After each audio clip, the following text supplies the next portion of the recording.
Hi, I'm Dhananjay Zetke. I'm software developer at Amdocs. After completing my graduation in engineering, I have done PGDAC. PGDAC stands for Post Graduation Diploma in Advanced Computing from YCP AIT Nariman Point, Mumbai. तो दोस्तों मैं आज मेरी journey आपसे share करने वाला हूँ. I am electronics and telecommunication engineer. Believe me guys, at the start of my journey, सी मैंने सी कैट दी. मेरा रैंक आया था 3917 all India ranking. Guys, to be very honest, I didn't thought कि मेरा फर्स्ट अटेम्प्ट में मुझे कोई सीडैक सेंटर अलॉट भी होगा, but I was glad I got YCP. So guys, the journey was in the start कुछ समझ नहीं आ रहा था. And being electronics guy, I have started from the basic C. So guys, C properly सीखा. उसके बाद C++ का मॉड्यूल स्टार्ट हुआ था. फिर C++ सीखा. C++ एक्चुअली क्लासेस, ऑब्जेक्ट्स, ये कुछ पता ही नहीं था. तो धीरे धीरे सीखा, समझा क्या है. एंड देन जब जावा स्टार्ट हुआ, guys, I love Java. Seriously. Now currently I am Java developer with the experience of 1.2 years. जब जावा स्टार्ट हुआ था, लिटरली गाइज मैं बोलता हूँ, C++ की जितनी भी कॉम्प्लेक्सिटी थी, जावा ने उसको सब रिजॉल्व कर दिया है. To be very honest, what a language यार. अब मैं आपको बेसिक चीज़ें बताता हूँ. C++, जावा, कोई भी लैंग्वेज हो.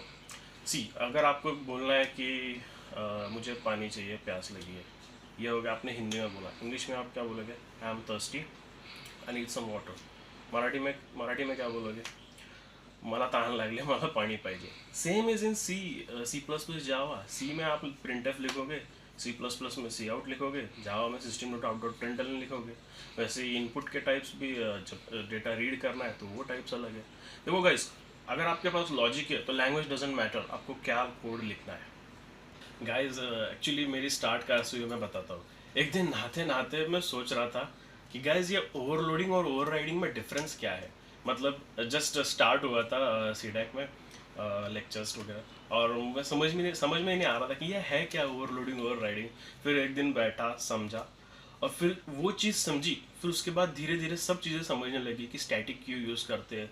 फिर ये लोकल वेरिएबल, ग्लोबल वेरिएबल, ये सब सब धीरे धीरे कर करके सब कुछ चीज़ें इजीली समझ में आने लग गई. बस तुमको ना वो एक किक मिलनी चाहिए कि वाह यार, ये चीज़ समझ गई. और हाँ, अगर आपको कुछ चीज़ समझ में आ रही है तो the better thing is explain it to others. क्योंकि जब आप दूसरों को एक्सप्लेन करोगे, तब आप कुछ गलती करोगे तो आपको समझ में आ जाएगा कि अच्छा, ये मैं कुछ गलत समझ रहा था. बट फिर जब आप दूसरों को एक्सप्लेन करोगे ना, तो वो प्रॉपरली चीज़ें अंडरस्टैंड होगी, आपको भी और उनको भी. फिर वो लोग भी मोटिवेट होंगे, वो लोग भी पढ़ेंगे, वो भी कुछ नया सीखेंगे, वो भी आपको समझाएंगे. गैस, हमारा में कैसा था, हम 6 दोस्त थे.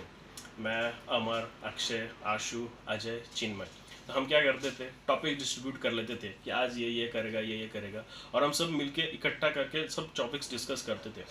पता भी नहीं चला यार, 6 महीने कितने जल्दी ख़त्म हो गए थे हमारे.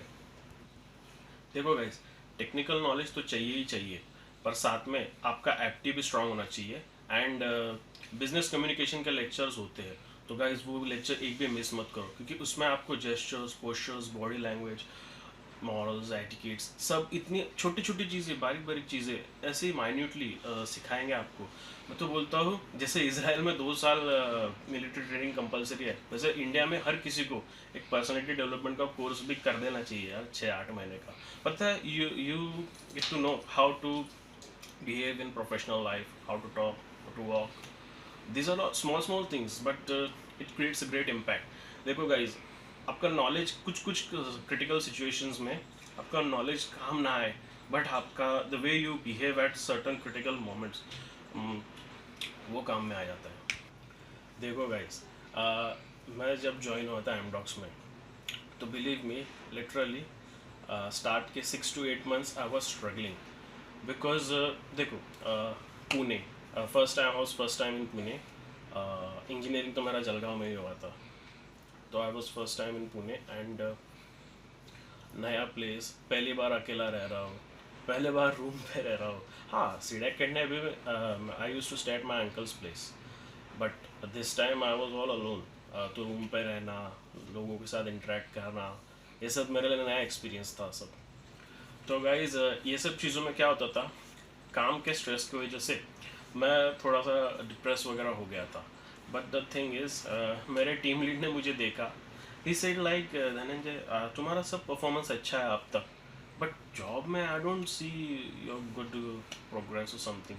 तो उसने एक चीज़ बोली थी गाइस, मैं आपको बोलूँगा. देखो, कोई भी एक्सपर्ट माँ के पेट से एक्सपर्ट नहीं रहता, और यहाँ पे आके मेहनत करते हैं. और how is diamond made? Diamond is obtain from coal. Coal को तुम हीट करो कुछ 1100 1400 डिग्री सेल्सियस के कुछ प्रेशराइज्ड अमाउंट पे, तो इतना सारा प्रेशर वो कोल कोल सहता है, and finally it becomes a diamond. देखो, जो कोल वीक रहता है वो टूट जाता है, वो नहीं बन पाता diamond. But the one who survive, तुम जितना प्रेशर हैंडल करोगे तुम उतना आगे जाओगे. So depends on you, if you want to be a diamond और you want to stay in coal. Guys, ये 6 महीनों के बाद तुम्हारी लाइफ बदलने वाली है. You are gonna be independent. 6 महीने पुश कर दो यार. तुमको लग रहा है 9 बजे तक स्ट्रेस आ रहा है, पुश करो 10 बजे तक पढ़ लो कुछ चीज़ें. देखो, 6 ही महीने उसके बाद मैं बोलता हूँ, मैंने जो सीडेक के 6 महीने का पढ़ाई की थी वो मुझे अभी भी काम में आ रही है. इट्स बिकॉज चीज़ें को एक ही बार करो अच्छे से और समझ लो कि ये क्यों. मेन चीज़ मतलब आपको ये पता होना चाहिए कि ये चीज़ ऐसी ही क्यों है, ये ऐसे दूसरे तरीके से क्यों नहीं हो सकती. और जस्ट बिकॉज किसी ने बोल दिया तो आप किसी ने बोल दिया तो आपने मान लिया, ऐसा मत करो.